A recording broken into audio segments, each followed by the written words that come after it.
Get a Job in Tech, episode 416. So recently I was talking to I was in the industry basically and just asking around, and turns out that some companies are going away from VMware because of the cost. It's prohibitive, right? Basically. Now, and what are they going to, you may ask? Well, they're probably going to Hyper-V. Well, here's what I think is going to happen. I think it's going to happen is companies like Proxmox, Proxmox, are going to be, you're going to see them more and more in the headlines or in the tech arena. Essentially, they're open source version of VMware. They're not VMware, and they don't look VMware. They look different. They do some of the things that VMware does, but they look different, quite different, and they don't operate the same, but similar features. And how they get paid is they pay for you download it and you use it, and then you pay for a license. You pay for support or something like that. But the cost is a lot less than VMware, even for support. The only downside it's open source, which if you're a business and you're getting money from your customers, and especially a VMware, like a virtualization tool, you're not going to use Proxmox.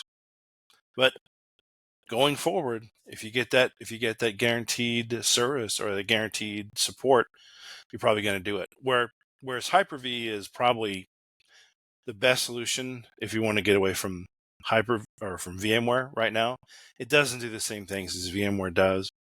It's limited in that you have to VMware, you can have it, you have a ESXi host. It can be like a terabyte drive or 500 gigs, something like that, and it's just a box, like a Dell server, HP server, something like that.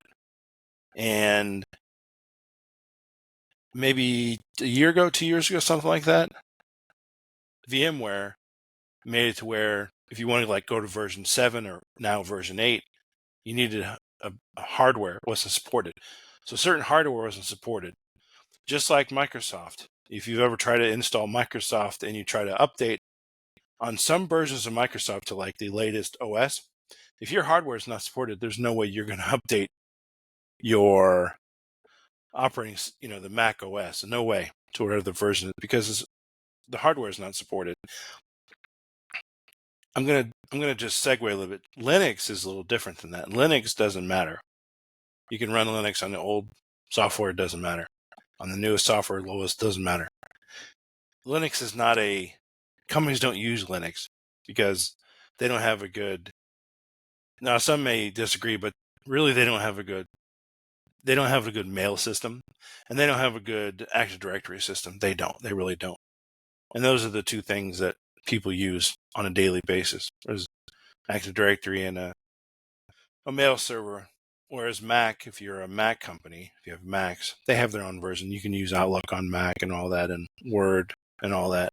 Whereas Linux is Open Office and that right there. But going back to the point here, Hyper-V, you're limited by your size. You have a server, and maybe you have a DA group attached to it, something like that. But your Hyper-V, your host, is the server.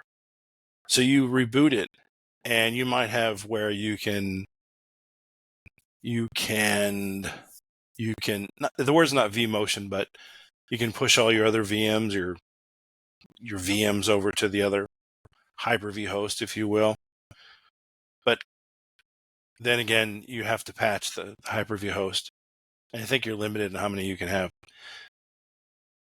Someone using VMware and then going to Hyper-V, they're definitely not going to like it, because there's a lot of learning you have to do, because things don't work the same way they do in networking, for example. In VMware, it's superior to everything else than it is in Hyper-V. So look out for that. And if you see jobs out there and they're looking for Hyper-V admin, and you can easily get that. You don't have to worry about downloading, getting nice or the latest hardware to install VMware on it, VMware 8, like the free version for 90 days. You don't have to worry about that. You can just stand up Hyper-V, which is just Windows Server, and it's a feature. You just click on and you have Hyper-V, and then play around with it, and then you get your job, and then you're happy. But jobs out there, again, are going to have more of the Hyper-V. The other thing I see is if VMware starts to lose market share, what they're probably going to do is they're not going to lower their prices. What they're going to do is have a structured pricing. So, for instance, let's say it's $1,000 a month right now for X amount of licenses, based on sockets or based on sockets, like your 10 sockets or whatever, and it's X amount of dollars. Maybe it's $500, let's say, just for that one server for VMware. And what I see them doing is having a volume license or almost like a tiered system license, just so they can get that market share back. They may not care, for that matter. And look what VMware does, and then look what Microsoft does. Because if VMware starts to go up and up and up in prices, and people leave, what you're probably going to see is you're going to see Hyper-V with their engineers say, how can we implement some of the things for us?